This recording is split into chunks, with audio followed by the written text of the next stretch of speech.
Nah, saya lanjutkan lagi ya, yaitu yang kedua, yaitu tentang berlakunya Undang-Undang Pokok Agraria, sehingga keberlakuan tentang pengaturan hukum tentang tanah yang diatur dalam BW atau KUH Perdata dinyatakan tidak berlaku atau dicabut karena sudah adanya Undang-Undang Pokok Agraria.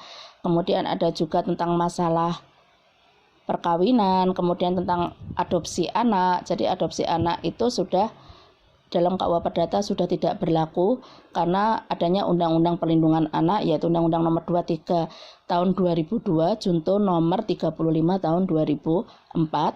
Kemudian tentang masalah hukum-hukum jaminan terhadap hak kebendaan, yaitu ada dua, yaitu jaminan tentang fidusia yang diatur dalam Undang-Undang Nomor 42 tahun 1999 tentang jaminan fidusia. Kemudian ada tentang peralihan tanah atau hak tanah yang dijadikan jaminan atau dikenal dengan jaminan hak jaminan hukum jaminan hak tanggungan.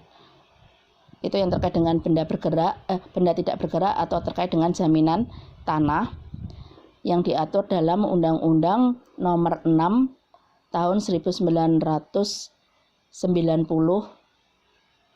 yaitu tentang hak tanggungan. Sebentar, saya agak lupa apakah 96 atau 95. Itu tentang hak tanggungan. Nah, nomor 6 tahun 95 atau 96. Kemudian ada tentang masalah-masalah hukum perusahaan yang ada dalam hukum benda maupun hukum perikatan tentang terjadinya suatu perusahaan, dan diatur pula dalam Kitab Undang-Undang Hukum Dagang. Itu juga sudah banyak yang tidak berlaku.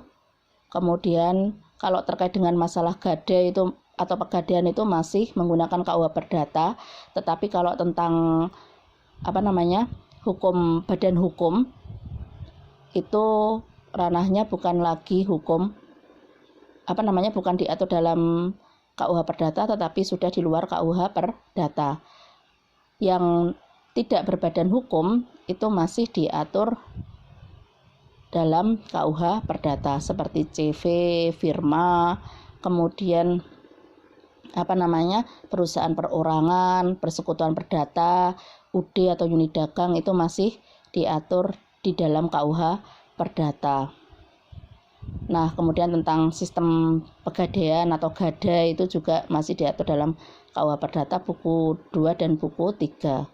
Kalau tentang badan hukum seperti koperasi, yayasan, kemudian PT, BUMN itu sudah diatur dalam undang-undang tersendiri. Nah, itu adalah contoh-contoh KUH Perdata atau hukum perdata di luar KUH Perdata. Makanya pemberlakuan BW atau KUH Perdata di Indonesia ini dianggap sudah tidak utuh atau bulat. Ya, karena sudah diundangkan beberapa bagian menjadi undang-undang tersendiri sesuai dengan kondisi masyarakat Indonesia saat ini. Nah, ini aturan tadi yang contohnya adalah undang-undang baru. Berlakunya undang-undang baru itu berarti apa yang diatur dalam KUH Perdata dianggap sudah tidak berlaku atau dikenal dengan asas lex spesialis derogat lex generalis. Jadi undang-undang yang bersifat khusus itu lebih diutamakan keberlakuannya dibandingkan undang-undang yang bersifat umum. Ada juga asas lex a priori derogat lex priori. Jadi undang-undang yang tercipta lebih baru atau hukum yang berlaku lebih baru itu lebih diutamakan keberlakuannya dibandingkan peraturan-peraturan yang lama atau undang-undang yang lama. Itu lex priori derogat lex a priori. Nah, sudah pernah kan tentang asas-asas dalam hukum atau ilmu hukum di pengantar ilmu hukum. Nah, kalau kita mempelajari banyak lebih dari 50 asas hukum. Nah, itu kalau dalam kitab hukum. lex a priori derogat lex priori. Maaf kebalik ya tadi. Nah, kemudian kita menginjak kepada sistematika KUH Perdata.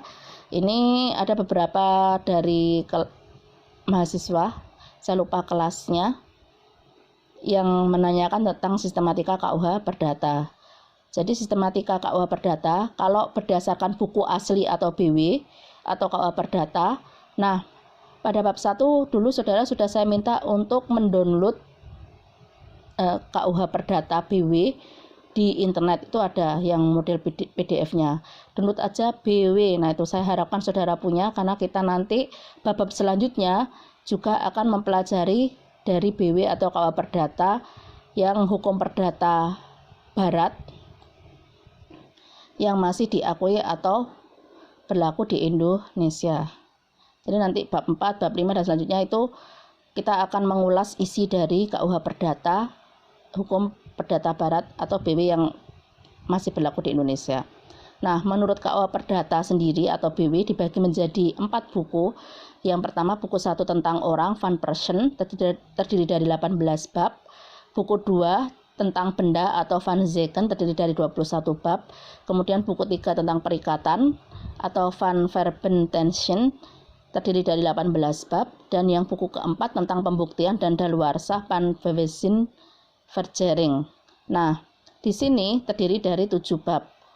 Akan tetapi tadi dalam kedudukan KUH Perdata pada waktu sekarang ini ada berapa bab atau bagian dari per buku itu yang sudah dianggap tidak berlaku. Tadi tentang pembagian orang itu sudah tidak berlaku. Kemudian tentang masalah hukum perkawinan dalam KUH Perdata itu sudah tidak berlaku. Tentang masalah adopsi anak yang dalam buku 1 itu juga sudah dianggap tidak berlaku. Tentang masalah kebendaan dari hak milik baik benda bergerak maupun tidak bergerak, ada sebagian bab yang juga dianggap sudah tidak berlaku. Sama pula dengan perikatan atau perjanjian. Dan buku keempat tentang pembuktian dan daluarsa. Nah itu. Nah yang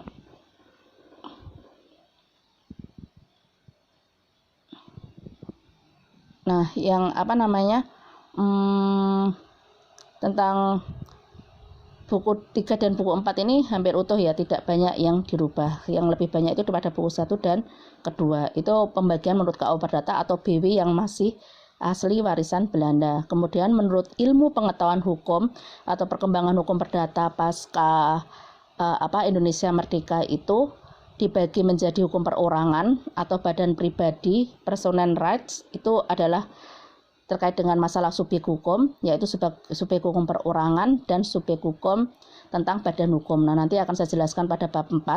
Kemudian tentang hukum keluarga, family rights, ini terkait dengan hukum perkawinan, kemudian masalah anak. Nah, itu. Kemudian ada hukum harta kekayaan, yaitu tentang harta kebendaan, baik benda bergerak maupun tidak bergerak. Dan yang terakhir yaitu tentang masalah hukum waris atau heirs. Nah, itu.